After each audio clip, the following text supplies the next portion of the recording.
Well, tomorrow sees the start of the Ashes, and Sussex players past and present will represent England and Australia this summer. Pace bowler Ollie Robinson has been named in the England squad for the first test, and in an interview with City AM, ex-England captain Nasser Hussain said the 29-year-old is England's secret Ashes weapon. Hussain went on to say, if it weren't for Jimmy Anderson and Stuart Broad, who aren't bad, to be fair, people will be singing from the rooftops about Robinson. Would you agree with Hussain's statement, Frankie? And how do you think Robinson will fare against the World Test champions? Yeah, no, I totally agree. I think before the McCullum-Stokes era began and the term Baz ball was coined, Robinson was one of the few bright sparks from what was quite a dire period of English Test cricket. He's a very highly skilled bowler.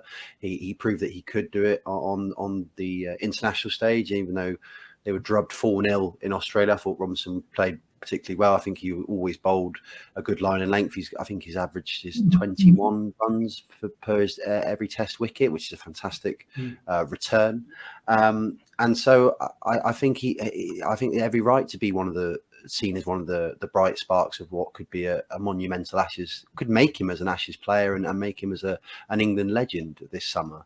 I think a lot has been spoken about England's Test team recently, about their batting, about how exciting it is going at 5-0, declaring scores which look in slight jeopardy, and attacking teams for going and winning games when they're having to chase scores of over 250 or over 300. It's been great to watch, but I think the key attribute has been their bowling. I think under Joe Root's leadership, a lot of the times in games where they were winning, they looked a bit lost when they were bowling. Certainly in the second innings, they seemed to not really have a plan or how to grab the game and sort of strangle out the victory. But under Ben Stokes, that's completely changed. I think especially against Pakistan and New Zealand in the winter, they were really going full throttle, and I think that suits Robinson down to the ground. I think he's an aggressive bowler, he's an attacking bowler, likes to take wickets, and this style of play it suits him down to the ground. And I think for England to be successful this Ashes, I think they have to play Bazball on heat. But I think there's no reason why they shouldn't go for it full throttle again, because if they try and do anything different, I think they will be found out, because this is they're officially the best Test team in the world now, but I think that was already known. I think this is a very, very strong team, and the gap between Australia touring England with England touring in Australia, the side Australia coming to England, they have become better and better every time they've toured, and I think that gap is the smallest it's ever been, if I'm truth be told. So England need to play the thing that's got them to be one of the most successful teams of the last 2 years, which is the aggressive Australian-like style of Test cricket, which is going at it for scoring at a high run rate and looking to attack with your bowling straight from the off. And Robinson suits that down to the ground. He's, we've seen what he speaks about in the press about he feels that Australia, England can give them a good hiding. His verbal sledging with Virat Kohli last summer. He's actually quite Australian in the way that he plays and goes about the game. But I think that is the best way to be. I think that's what we love as cricket fans. We love to be entertained. We love to have that controversial figure, which I think Robinson is. I mean, I know there were some issues at the start of his Test career with the tweet gate from 10 years prior, but outside of that, he's very he's a colourful character. He's an aggressive player, and I think he will lead. He will be the key factor for England playing well, because I understand the inclusion of Stuart Broad for the first Test. Obviously, his know-how, his experience, is a great record against David Warner. But I would like to see Mark Wood play. If I'm honest, I think if going with two all-out fast seamers like Robinson and Wood really suits Ben Stokes' style of cricket. But I'm not going to question their decision making at the moment. Every decision he's made over the last year and a half has turned to gold. But yes. England have a great chance of winning this Ashes. They didn't before Ben Stokes and McCullum were appointed, but they have a great chance now. And Ollie Robinson's bowling and his style of play suits this team down to the ground and will be key to them winning this Ashes. Meanwhile, ex-Sussex star Travis Head has been picked for Australia when we're coming into the Ashes off the back of an outstanding performance against India in last week's World Test Championship final.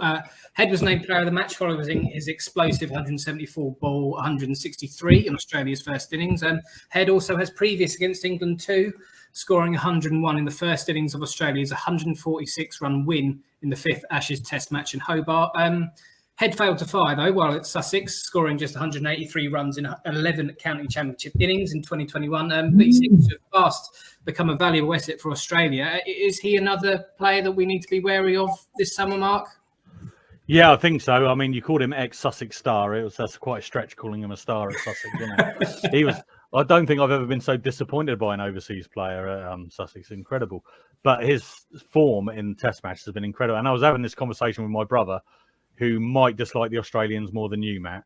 And we were discussing which Australians would you have in the England team right now if you could do a combined 11. I'm not a big fan of combined 11s, and I actually said, I think at the moment Travis Head is probably the only one that would fit into England's team at the moment in terms of style, because Steve Smith, one of the best batsmen in the world. You've got Joe Root. You don't need Steve Smith. You've got Joe Root. Labuschagne maybe, but I wouldn't replace Bairstow, Stokes or anyone like that with Labuschagne. The only with Jack Leach now out, maybe Nathan Lyon. You would want him in because a specialist spinner and he is quality. But Travis Head has just been incredible. I mean, his cash is a bit questionable, but he comes in and he plays the way that England want to be playing, and I think he's great to watch. And I think England have to be very wary of him because I think he will fight fire with fire, and it will be great to see. But I'm so excited about this Ashes series. I think it's just going to be absolutely. It's going to be 2005 all over again. And, I cannot wait. But I think Travis Head will be possibly the biggest danger man. If we can get Smith out, then we won't.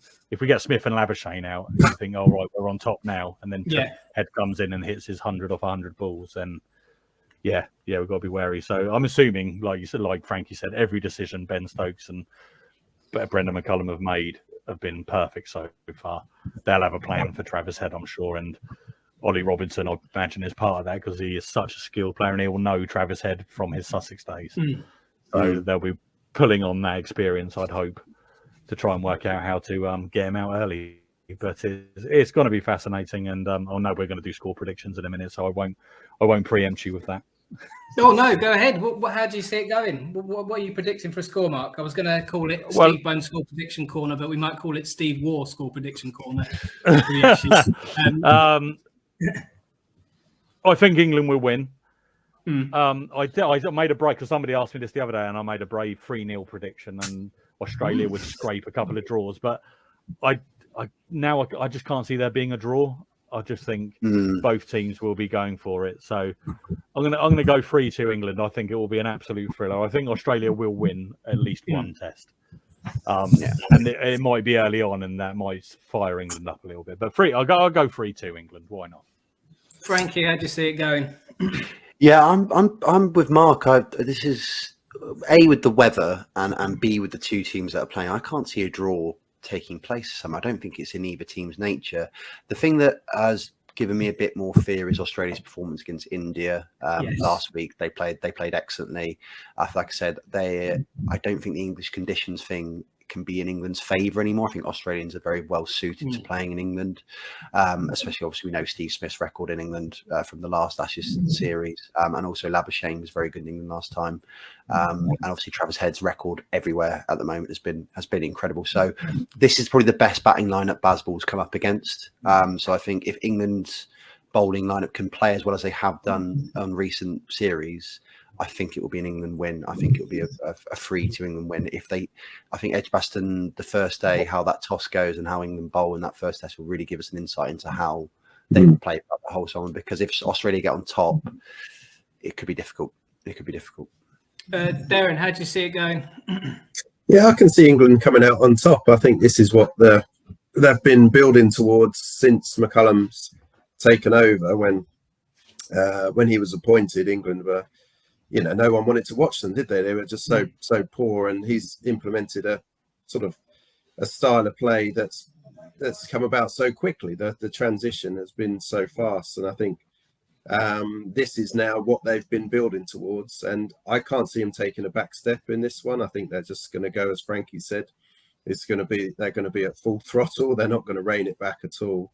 I think they're just going to be on the attack, which again, it's a high risk approach, but that's what that's what you want to tune into Test cricket to see. You want to see these two of the best teams of the world, the biggest rivalry in the world cricket. Maybe bar, India might sort of say, but England versus Australia is such a great occasion, and it's going to be a nice summer by the looks of it, and two great teams. And I think England will come out on top, especially I think at Edgbaston they're going to get off to a good performance, and yeah, I can see England taking it maybe sort of 3-1. I can't wait for Australia to be 250 without loss at lunch on the first day. You're regretting every bit of it. But anyway, can I just talk Australia down a little bit, because Frankie mentioned about how impressive they were against India. Please do. I think there was a lot of mitigating factors there. They didn't pick Ashwin, which was a huge mistake. Yeah. I mean, I don't like him as a player. He's just one of those annoying characters. But he's a great player. Why they left him out, and the toss as well. It would have been interesting if India had batted first.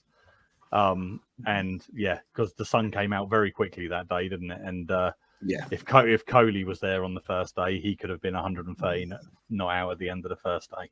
So it was an impressive win. You can only beat what's in front of you, and they did absolutely batter them in the end. But a couple of little sliding doors moments, it could have been completely different, and Australia could have come into this test sort of a bit demotivated because they've just been hammered by and bowled out by Ashwin. So, but they are an impressive side, Australia, and it is going to be tough. Very, very, very, very finally, where do you see the weaknesses being then, Mark and Frankie, for Australia? Oh, it's a good question. I think who they pick, because I think I would pick Scott Boland ahead of Josh Hazlewood, but I don't think they're going to do that. So I think in their selection might be weaknesses, and their openers.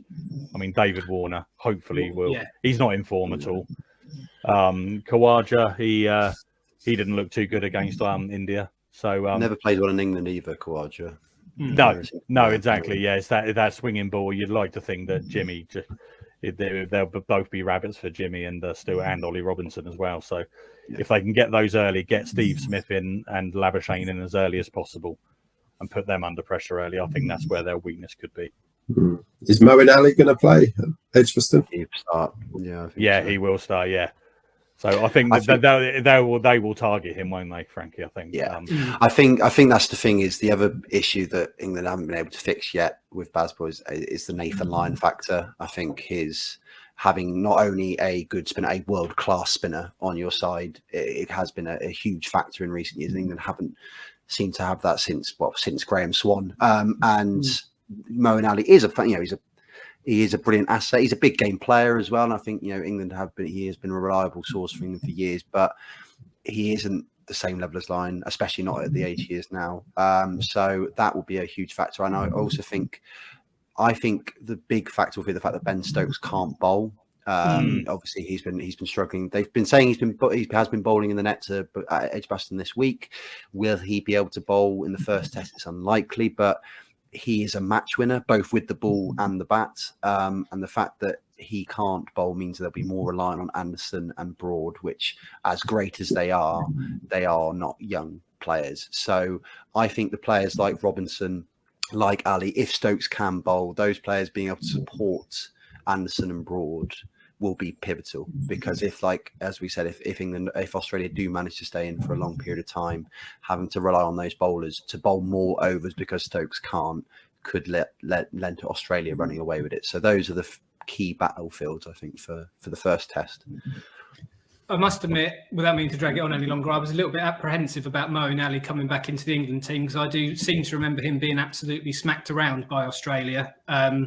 It's good that we've got him in, but do you think that we're probably putting our hopes on him a little bit? Not hopes, but do you think we're kind of overestimating how big of an impact he's going to have this summer? Well, the thing is, although he can go for hefty sums and overs. That is also his asset, because players try to attack him and can be careless, and he can also pick up a fiver from players trying to attack him too much and being caught in silly positions. So I can see where it works and where it doesn't work. But also he is an asset with the bat as well. I mean, when he if England are struggling, a top order collapse may happen, whatever. Moeen Ali is there, and he is very much a skilled batsman. So his experience and his ability to do both and also being an asset, like I said, in a very obscure way from not bowling particularly well, I think can actually help England. And he's a great character to have around. I think that's the thing. He's a leader in the team.